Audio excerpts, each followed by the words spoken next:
Today we're going to install MetaMask and create an Ethereum wallet. Start at metamask.io and make sure you always check the URL whenever you're doing anything crypto related.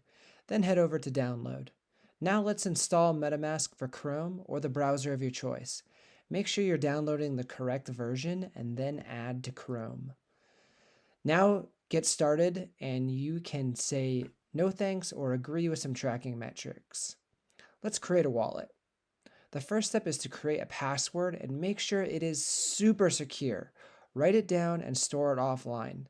After that, they have a great explainer video on keeping your wallet secure. But here is the most important step.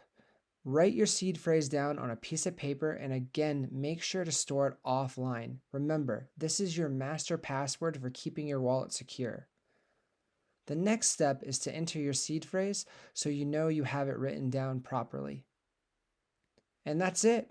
You got yourself a new smart contract wallet and you're ready to start exploring the blockchain.